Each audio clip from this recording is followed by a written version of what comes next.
Good evening and welcome to the Connecticut Department of Transportation Public Information Meeting for project number 51276, the replacement of bridge number 2110.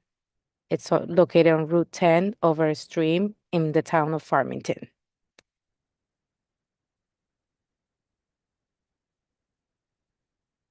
My name is Leslie Ruiz and I am a project engineer with the Connecticut Department of Transportation.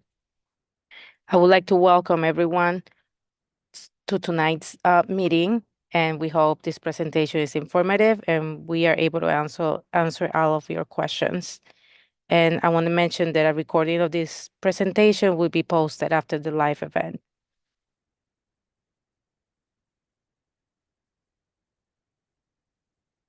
Um, if you need to view the captions or subtitles to locate them, uh, sorry, you go to the captioning feature in Zoom, click on the show captions. It's located in the toolbar, and then click on the speaking language and select your preferred language. And before I get into the presentation and introduce the project team, I would like to explain tonight's format. We're first going to have a short presentation, about 25 minutes. And once the presentation is completed, we will host a live question and answer session.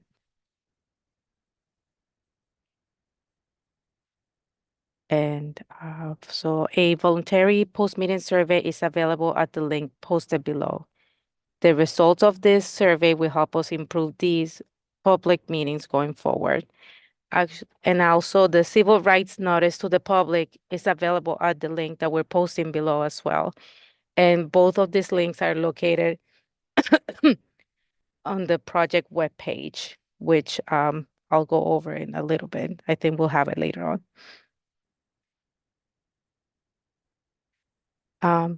Title 6 Notice to the Public, which states that the Connecticut Department of Transportation operates its programs and services without regard to race, color, and national origin, in accordance with Title 6 of the Civil Rights Act. Any person who believes she or he has been aggrieved by any unlawful discriminatory practice under Title 6 may file a complaint with the Connecticut Department of Transportation, Federal Transit Administration, or the Federal Highway Administration. And we also have it translated into Spanish.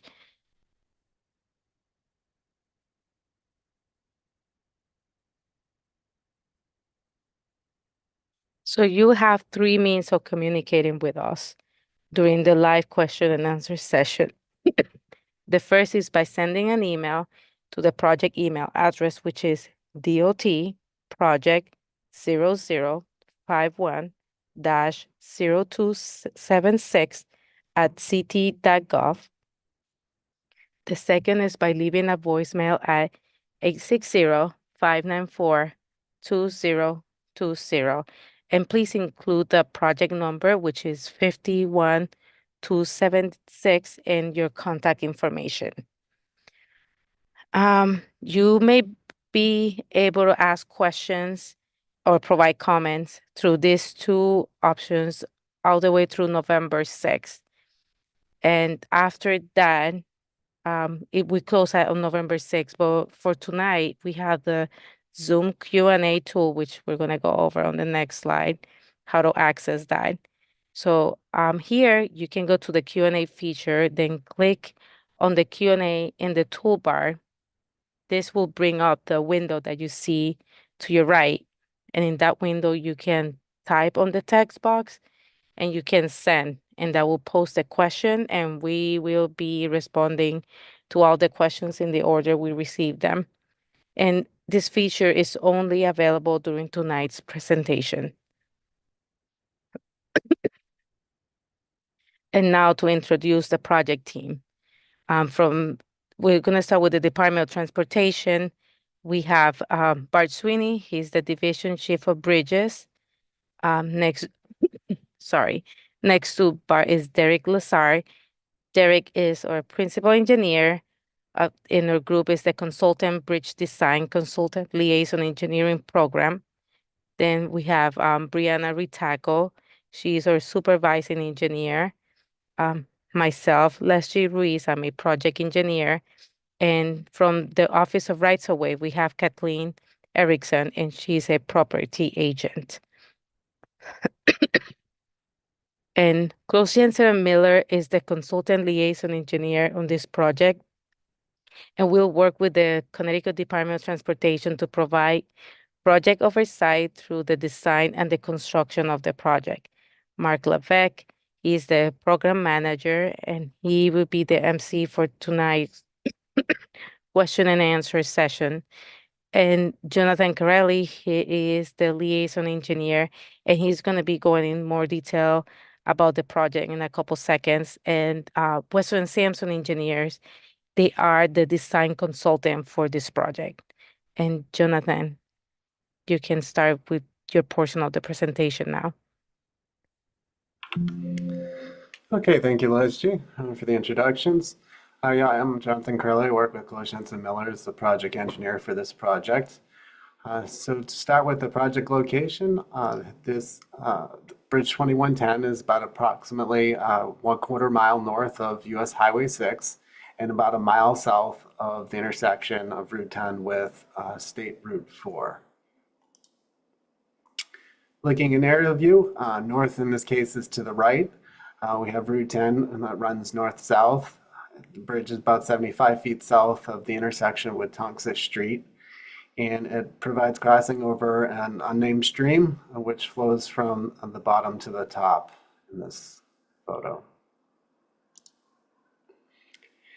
The existing structure, Bridge 2110, was constructed in 1924. It's a 5.5 foot wide by 4 foot high reinforced concrete arch under approximately 15 feet of fill. It currently has reinforced concrete head walls and wing walls, a drainage outlet adjacent to the northwest wing wall, a drainage swale along the southeast embankment. It carries one 11-foot travel lane in each direction for an average daily traffic of 12,200 vehicles. And as you can see here to the left, it currently has a 4.5 foot wide depressed sidewalk along the west edge of roadway. This bottom photo here is a typical shot of inside the culvert. These are two existing structure elevations. On the left is the east elevation or the inlet elevation, and to the right is the west elevation or the outlet elevation. Looking along Route 10 on the left, we have looking south across the culvert. You'll see here in the center of the roadway, there's a significant patching done to this particular spot. That's the exact location where the culvert crosses Route 10. There's a depression there due to some material washing through the top of the culvert, which I'll explain on the next couple slides. To the right here, this is looking north. Again, you can see the patch in the roadway to locate where the culvert is in relation to the roadway. The existing structure, as I mentioned, is a reinforced concrete arch culvert. It goes through the full width of Route 10. There's a drainage and wall and swale along the southeast section of the culvert, which provides outlet drainage to Route 10. And then one 4.5 foot sidewalk along the west edge of roadway here that's depressed and separated from the current roadway. So the purpose of this project is to address the existing structural and hydraulic deficiencies of the culvert by complete culvert replacement. The existing culvert is currently rated a 4 or in poor condition. There is a full length fracture from the inlet open up to 2.5 inches wide with a bit of vertical displacement, as you can see here in the bottom photo. It's separated from the top. It has allowed fill material above to wash through, which has caused the depression in the roadway. There's been several maintenance projects done in 2022 to increase the rating from a 2 to a 4 that involves patching in the roadway, installations of additional concrete within the arch culvert, improvement of the embankment with riprap and other items. This culvert itself is also very much undersized for the design storm.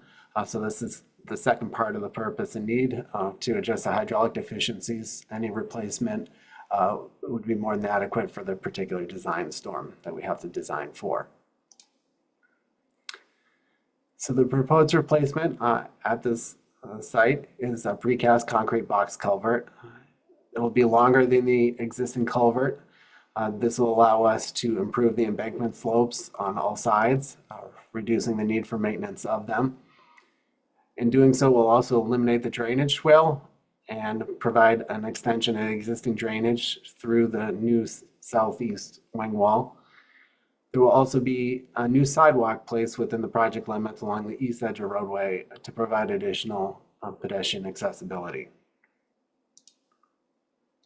Looking at elevation and section, this proposed culvert will provide two 11-foot lanes with 5-foot shoulders at the culvert itself. As I mentioned before, we're going to relocate the west sidewalk up to the roadway cross section. This helps us provide a better guide rail treatment on both sides of the roadway. And then we'll have the new sidewalk on the east side as well through the project limits. Protective fence will be placed on all of the walls for pedestrian protection.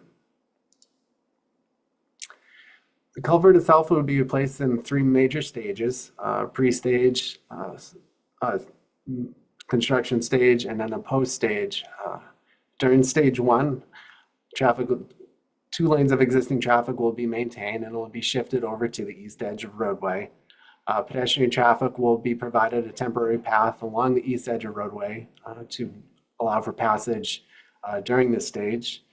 The primary purpose of the stage is to open up a portion of the roadway and construct a temporary utility bridge. There are numerous utilities within the roadway cross section that will be relocated to this temporary utility bridge here in pink. It will also allow for the partial demolition of the existing culvert and the construction of a portion of the new culvert here shown in orange.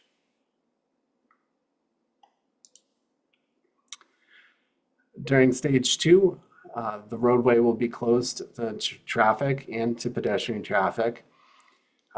During this stage, the contractor will be opening up the remainder of the roadway to remove the existing, what's left of the existing culvert and to install the remaining portions of the proposed culvert here shown in orange. All the existing drainage would be extended through the new wing wall in the southeast corner. Here shown in brown, the new east embankment would be constructed, as well as the sidewalk here in light gray. And then the majority of the final roadway cross section will also be constructed. Once this work is complete, the roadway will be opened up to traffic again, and pedestrians will now have access along the east edge of roadway. The proposed detour for stages 2A and 2B to allow the contractor to open up the roadway and replace the majority of the culvert, as the detour is shown here on the screen, which involves Route 10, primarily Route 10, US Highway 6, Route 4, and then Route 10 again, with a couple minor connectors. It's important to note that all of these are state roads. There are alternative ways that local traffic may choose to utilize if they want to do so, but we have to sign this just for the general to consider the largest traffic that would be traveling the road, such as trucks and whatnot. The anticipated duration for the detour is 1 to 2 weeks. As design progresses, we're still very early in design. As design progresses, we'll be able to refine that a little bit more. And this detour will occur while school is not in session. With traffic opened up, it'll actually be shifted towards the east edge of the roadway for the post stage, stage 3A and 3B. This will allow the contractor or the utility companies to relocate from the temporary utility bridge here shown in pink back to within the final roadway cross section. And after which the remaining embankment will be constructed on the west side, again shown in brown. The west sidewalk will be constructed here shown in gray. And then the final course of pavement will be placed throughout the project limits. There's one additional item that will be installed as a part of this proposed project. Previously, the town of Farmington had extended sidewalks along the east edge of Route 10 down to the northern edge of where our project limits are. So as part of this project, we're installing a new sidewalk along the east edge of roadway, as you saw in the previous plates. And we're also proposing a sidewalk extension from the southern project limits down to an apartment complex approximately 275 feet south of the southern project limits to provide additional connectivity and pedestrian access. With this, we will also be relocating a crosswalk that services the apartment complex and provides access to Highland Park Market across the street. And we'll be relocating it down to the terminus of the sidewalk extension for a more appropriate and accessible crossing. For utilities for this project, there are numerous overhead and underground utilities. Within the project limits and near the culvert itself, overhead utilities will remain in place. For the sidewalk extension, there is the potential for relocating some utility poles to provide enough, a wide enough path for a sidewalk that remains within the state's right of way.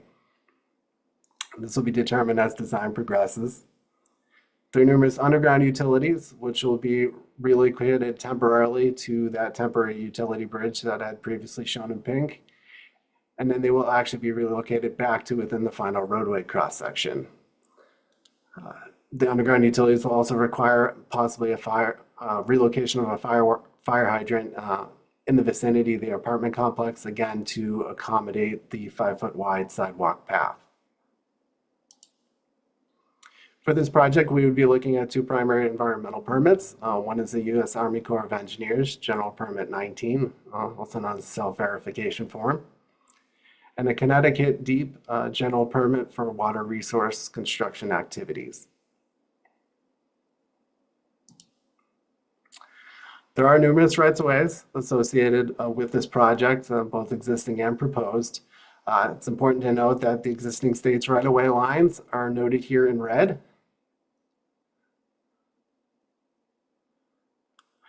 For existing rights-of-ways, there are two drainage right-of-ways, both associated with those end walls that I mentioned previously.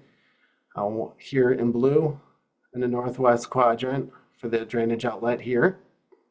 And then in the southeast quadrant here where the drainage swale was, or it's proposed to be filled in.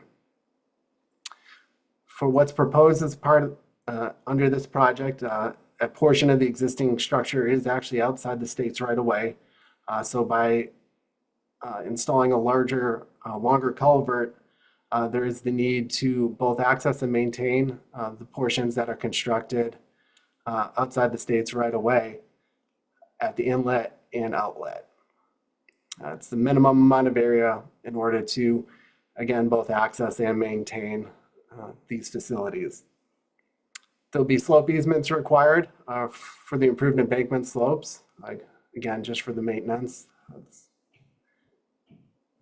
And then construction easements, which are shown here in orange,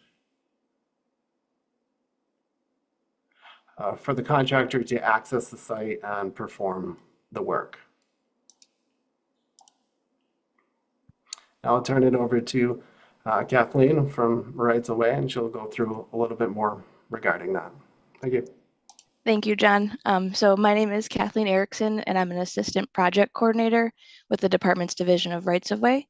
Our office is responsible for acquiring property rights that are needed for transportation projects all throughout the state. As John just mentioned, this project will require the acquisition of property rights. So I'll be giving you a brief overview of what our acquisition process looks like. Before I get further into that, though, I do want to mention that the specific property impacts for this project are still being finalized, and they may change as the design progresses. Also, any required property rights will be acquired in accordance with Connecticut General Statutes, Sections 13A-73 and 13A-98E, as well as the Uniform Act. And if you go to the next slide, please. So the right-of-way acquisition process will begin once the design has progressed to a development milestone and all of the impacts from the project have been determined. At that point, each affected property owner will receive from our office a formal letter of intent to acquire, along with a property map which depicts the exact property rights to be acquired. And you can see on the screen here a sample of what those property maps look like. Next, our office will determine the fair market value of those property rights, which will be used to establish an offer of just compensation. That offer will be sent out to the property owner in writing, and a right-of-way agent will be available to meet with the property owner to explain the project, their specific impacts to their property, as well as to go over the state's offer. The property owner will have a reasonable amount of time, which is typically around 30 days, to consider the state's offer and to enter into negotiations. Once an agreement has been reached, the department will prepare all the necessary paperwork to record the deed and the property map on the town land records. However, if an agreement cannot be reached, in order to maintain the project schedule, the department may acquire the necessary property rights through its power of eminent domain. If that were to happen, the state would file a notice of condemnation in the Superior Court, along with a monetary deposit in the amount of the state's offer. From that day, the owner would then have 6 months to file an appeal if they felt that the state's offer was inadequate. Now, whether or not the owner chooses to appeal, the money deposited in the court is available to be withdrawn by the owner at any time. It is important to note, though, the state will only acquire property rights that are necessary for the project. If there are any questions regarding the right-of-way acquisition process, I'm happy to answer them during the Q&A portion of tonight's meeting. But for now, I'm going to turn it over to Leslie to continue the presentation. Thank you, Kathleen. And just to conclude the presentation, this time we are anticipating construction to begin in the spring of 2027 and be completed by the fall 2027. So it's what we call a one-season project. We are currently estimating a construction cost of approximately $3,110,000, which will be paid with 80% federal and 20% state, and no funds are necessary from the town or required from the town. Please note that these are preliminary and they're subject to change. And at this point, I will turn the presentation over to Mark, and Mark be the MC for the question and answer portion of tonight's meeting. And thank you, everyone. Thank you, Leslie and John. As Leslie mentioned, my name is Mark Levesque. I'm the project manager for this project with Close Jensen and Miller, and I'll be the MC for the evening. First of all, we'd like to thank everyone for joining us tonight, whether it be on Zoom, YouTube Live, or listening through the phone. The purpose of this meeting is to provide the public with an overview of the project, get feedback from the public, and answer any questions you may have. With that being said, we're now going to have a live question and answer session with the design team, and we're available to answer any questions you may have. Leslie already went over the ways you can ask a question, but I'm going to give you another review. First is by email, and that's DOT project 0051-270-276 The second is by voicemail. The phone number is 860-594-2020. We ask you include the project number, which is 51-276 with your voicemail so it gets to the appropriate project team. And third, for those who are joining us through the Zoom, they can access the live Q&A function on Zoom. There should be a tab on your Zoom screen that says Q&A, and you can just click that tab, type your question, and hit send. There's a box of this Zoom Q&A function will only be available during this live meeting, and it's not available if you're watching on YouTube Live. So if you're watching on YouTube Live, we ask you to ask questions through the email or the voicemail. We'll try to answer during this meeting, and we'll be checking both of those throughout the remainder of this meeting. The email and voicemail will be available for the next 2 weeks, and we'll be responding to those up until November 6th, 2024. I do want to mention there's a project webpage, portal.ct.gov/DOT Farmington 0051-0276. Has a lot of good information about this project, including project email and voicemail numbers. And there's also an optional post-meeting survey that we would appreciate if anyone could fill it out. The survey helps us get feedback on this meeting and how we can improve future ones. The links to all of these I've added to the chat for this Zoom meeting. And I guess that's it. Now we're going to start the live Q&A session. We do have a couple of questions that have already been asked, so it looks like you do know how to use the Q&A session, which is good. So the first one is, how high does the condition rating go? 1 through 10, 1 through 5. I'm going to let Brianna Rataco, DOT project manager, answer that question. Thanks, Mark. And hi, everyone, and thank you for attending. So for the condition rating, the bridge condition rating scale is from 1 to 9, and 9 is excellent. So the best, and then the lowest rating it can receive is a 1, which is imminent failure condition. Okay, thanks, Brianna. And I believe John had said that this was currently a 4.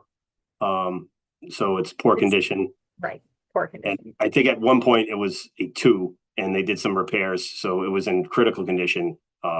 So this really needs to be addressed. Thanks. We did get another question. We are at 185 Main. For the proposed sidewalk on the east side, existing trees and other landscape will be disturbed.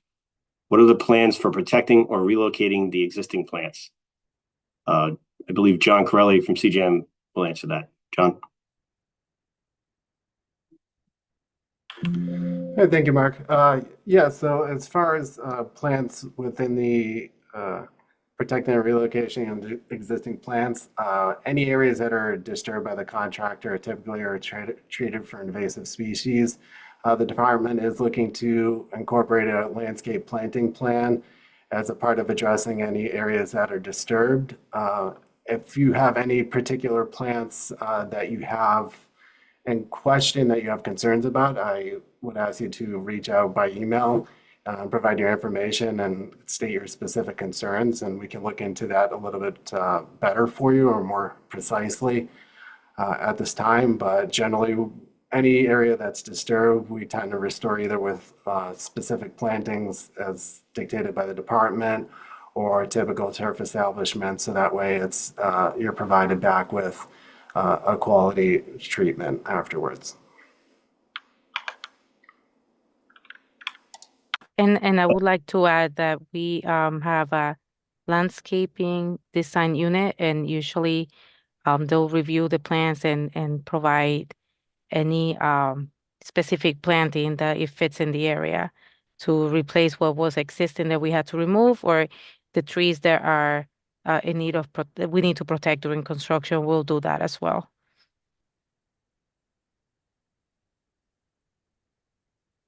Okay, thank you, John and Leslie. Another question. Is there an audio feature to ask questions during this presentation, or is it just through the Q&A? And I'm going to let Brianna Rataco answer that question. Yeah, so for tonight's meeting, the only feature that's live through Zoom that's available is through the Q&A. But you can, if you prefer to talk, one-on-one, if you send an email to that email box, dotproject0051-0276 with your contact information, I can definitely give you a call if you prefer to kind of talk out your question in that way. But for this meeting, it's only available through the Q&A. Thanks. Thank you, Brianna. And I think don't have any more questions right now. Oh, no, we did just get another one. Okay, hello. Unfortunately, I was not able to join until now. Is there a version of this presentation available after tonight's meeting? I think I can answer that. Yes, there will be on YouTube. It's currently being recorded live. Some people are watching live as we speak, and after the meeting, and that'll be available. I did add the link to that in the chat here. You can just, hopefully, if you're on this Zoom, you can copy and paste it, the link to that live session. It should work once it's once we're done. So, and you can see a lot of the DOT's presentations if you go to that YouTube page. There's presentations from numerous projects on there. They're all kept historically since we've been doing these on Zoom and YouTube. Oh, I will. It says please paste again since I joined late. I will paste that again. No problem.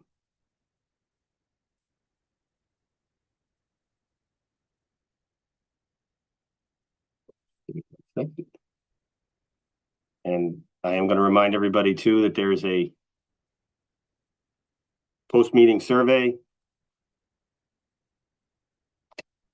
Hopefully you can see that in the chat. There's a post-meeting survey, and you just click on the link and the survey should come up. I've tested it already, so it does. And you can look at that. We do have another question. Okay. Also, there's a historical stone wall in front of 185 Main. Will the wall be disturbed? John Corelli is going to answer that question. John.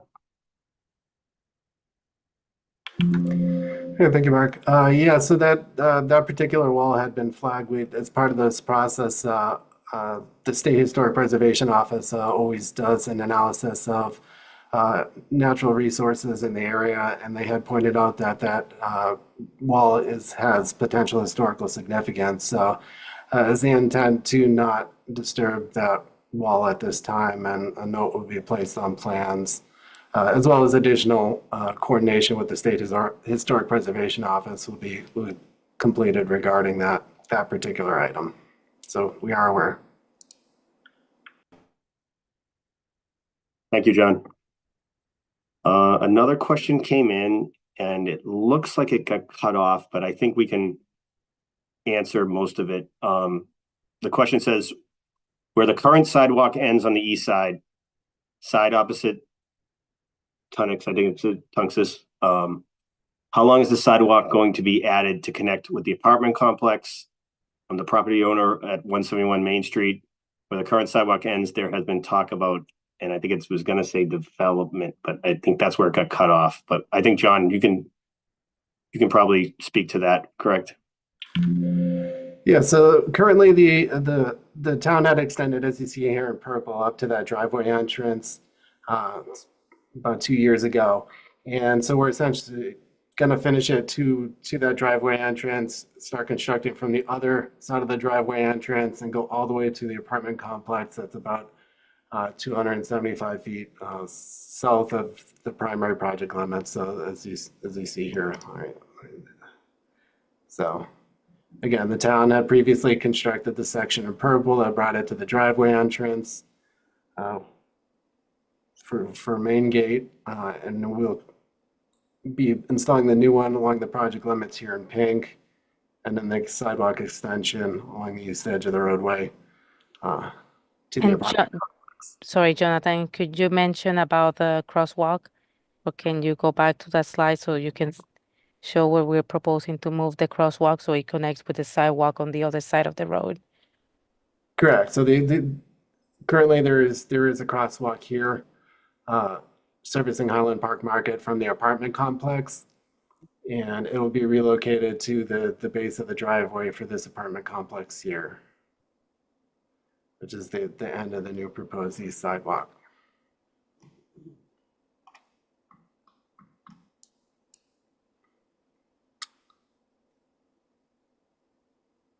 Hey, we actually just got one more.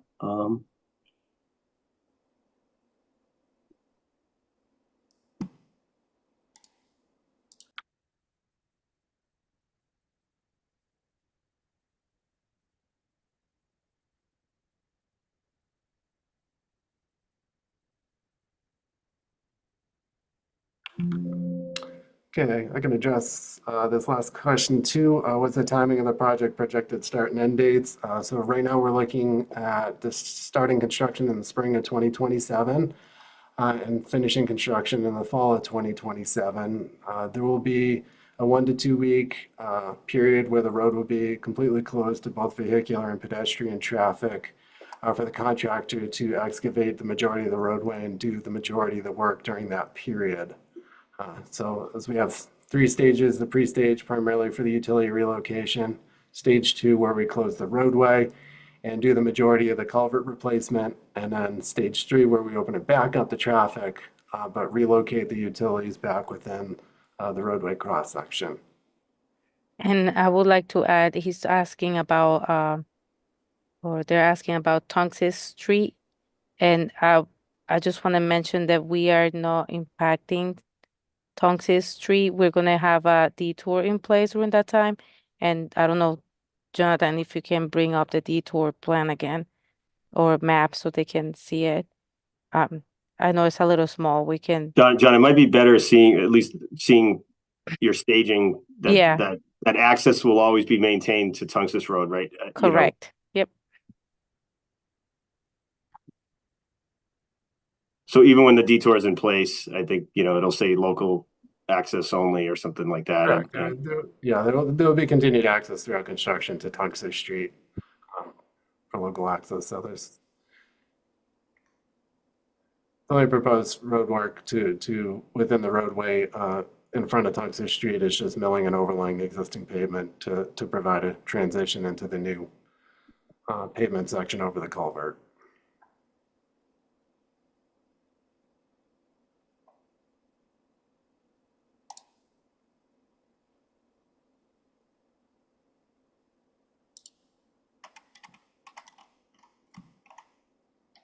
All right, thanks, John. And Leslie for that answer. We're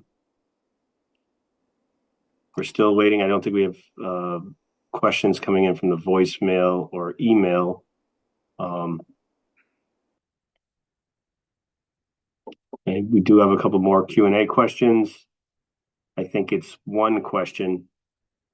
And I think John might be able to answer this. There's an access road called Main Gate. There's been talk by the owner, who is a developer, to build to bring a sewer line on this side of the street. Has that proposal sewer line been discussed with this project? Main Gate begins on the east side where the sidewalk currently ends. So I believe the area that they're concerned about is this driveway entrance right here. I think that was also related to the previous question regarding the sidewalk extension. So just to kind of reiterate the first part of it, yeah, there will be sidewalks on both sides of the entrance. There's no proposed sidewalks that go up Main Gate at all. It's just to stay within the state right away and provide continuity between the northern and southern sections of Route 10. As related to the sewer line, there is an existing sewer line approximately where the west sidewalk is. It runs beneath the roadway. Initial coordination with the town didn't have any proposed, or we were not made aware of any proposed plans to make modifications to the facilities. Just as a part of our design process, we do hold utility coordination meetings. It typically would not fall under what the Connecticut Department of Transportation would handle, as that's an improvement to private facilities. But if similar work is to take place during this project or in conjunction with this project, there would be coordination that would take place, and the town at each phase of design, we're in contact with the town and know what their proposed plans are.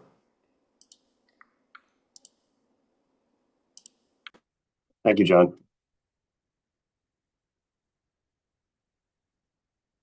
We'll stay as long as questions are being asked. So we love the questions. Thank you, and all great ones. We never know what to expect. We never know what kind of questions is going to be asked, but so these are great. And again, you can keep asking questions for 2 more weeks up until November 6th through the phone and the email.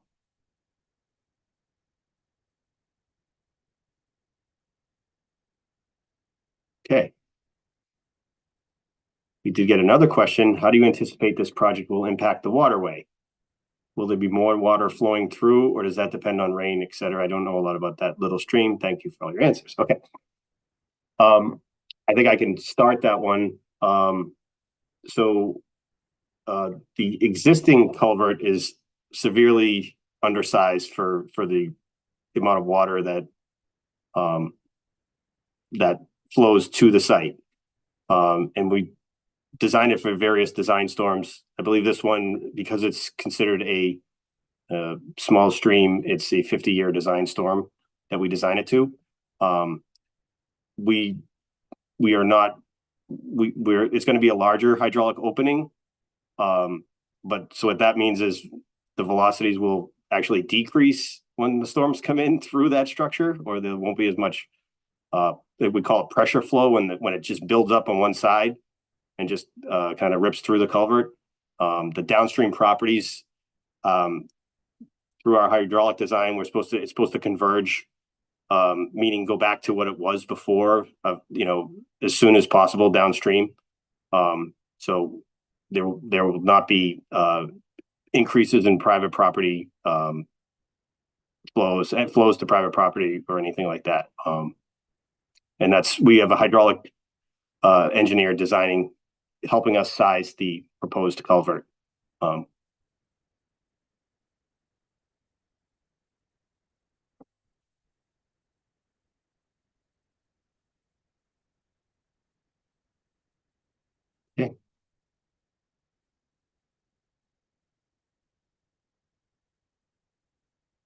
Okay, we did get another question. Will people be able to walk from the Tunxus Street side to Highland Post Office once the road is closed to traffic? I think John is going to answer that question.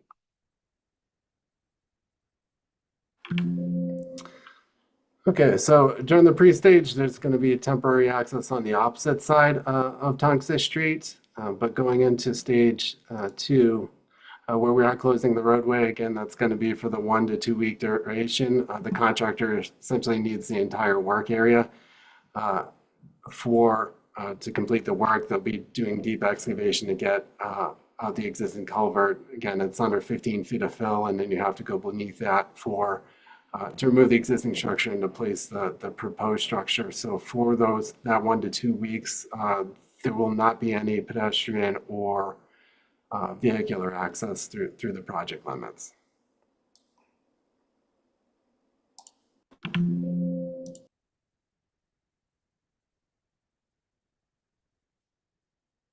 Thank you, John.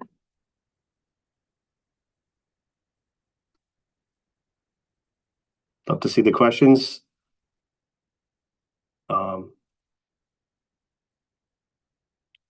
Waiting to see if we have any through our phone for those watching on YouTube live, and or if they've sent an email. Again, we can answer those. Keep asking, and we'll answer those over the next 2 weeks.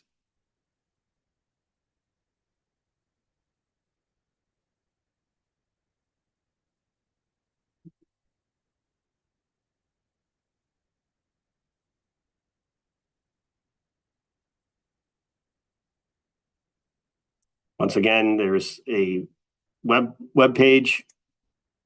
I'm going to refresh that in the chat so it shows up for everybody. Jonathan, could you repeat the answer to the last question? We got a comment saying that couldn't hear it.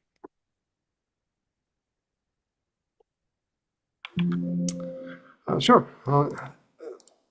So the previous question was related to will people be able to walk from Tunxus Street side to Highland Park Post Office once the road is closed to traffic? So the response was during the pre-stage where there's traffic shifted, there will also be temporary pedestrian access across the street from Tunxus Street, and it will provide access through the project limits.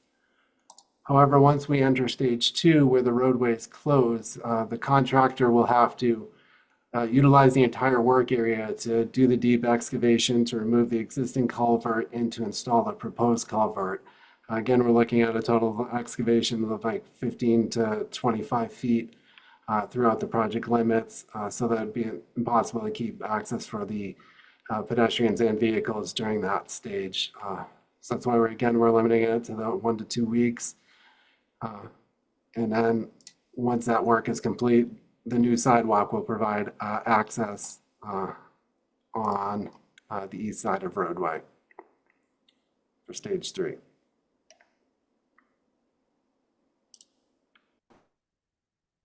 Thank you, John. Let us know if you couldn't hear it. We can John repeat. See if he says the same thing. But yeah, it's great. We have I see 10 questions we've had so far, and hopefully answered all of them.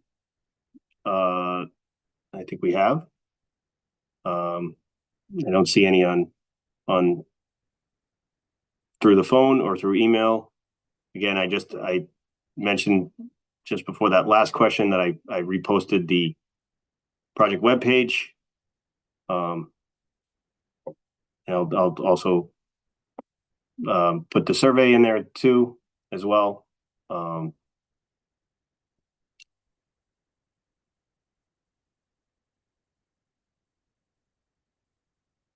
Okay, looks like we did get another question.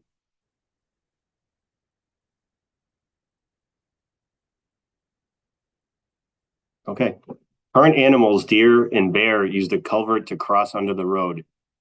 Is the new culvert bigger? So,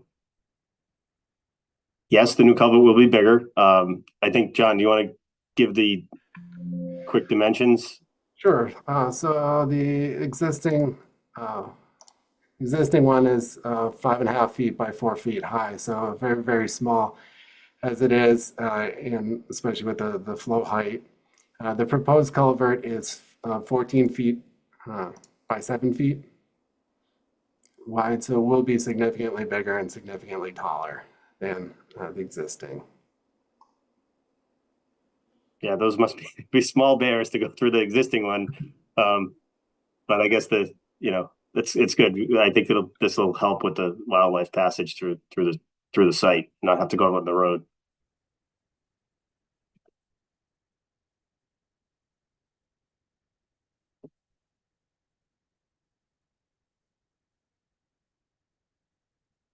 Okay, and again, the screen shows the ways to ask our questions. We appreciate them all.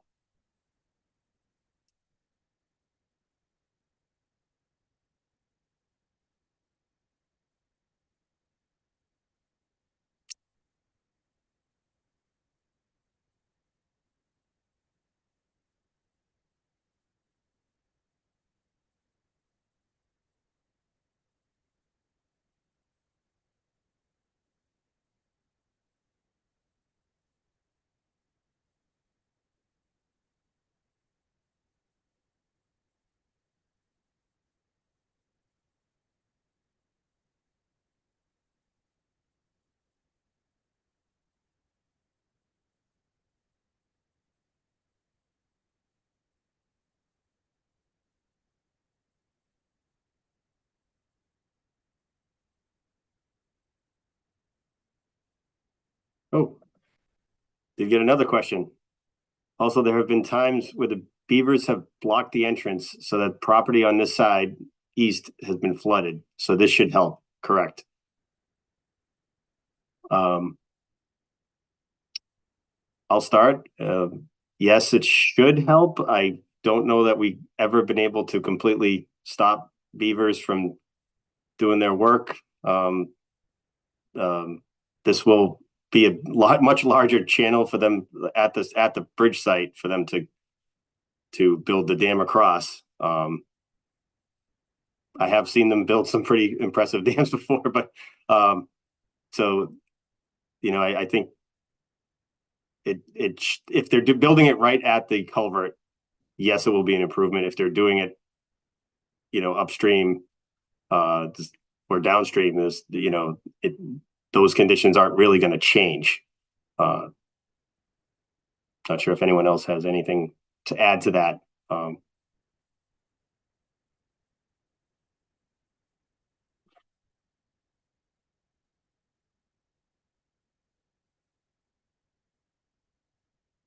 And I do want to remind everyone the question and answer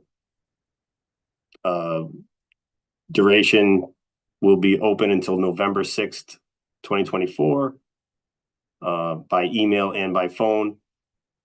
Email is dotproject0051-0276@ct.gov. The phone number is 860-594-2020. And please mention project 51-276 when you leave a voicemail, so that it goes to the correct project team. And I do want to mention also the post-meeting survey that will help us improve future meetings. And I've put those all in the chat.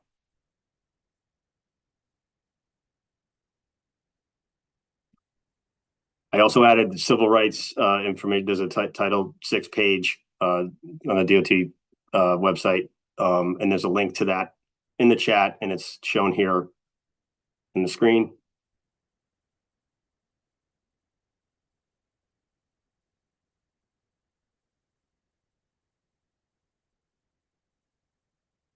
I think the last one might have been a comment, not a question. So about the beavers again, just that they do cause havoc. I have seen it and completely flood project sites, and they're really good engineers too, I will tell.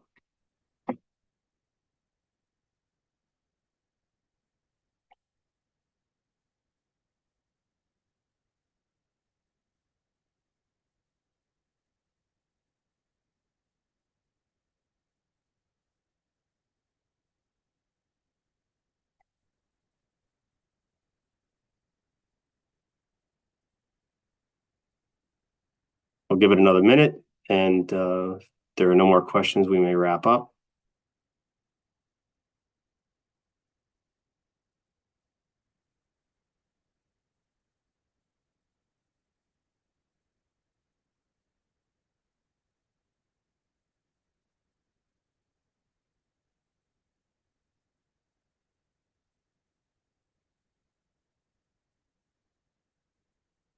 We appreciate the positive feedback.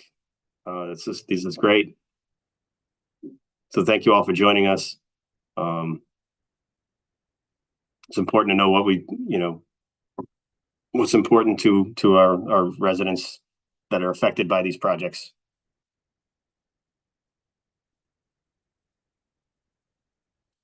And I don't see any questions through the phone or through email. So I think we're going to wrap this up. I just want to remind everyone, email, it's DOT project 0051-0276@ct.gov. Phone number 860-594-2020. Project 51276 should be mentioned in your voicemail.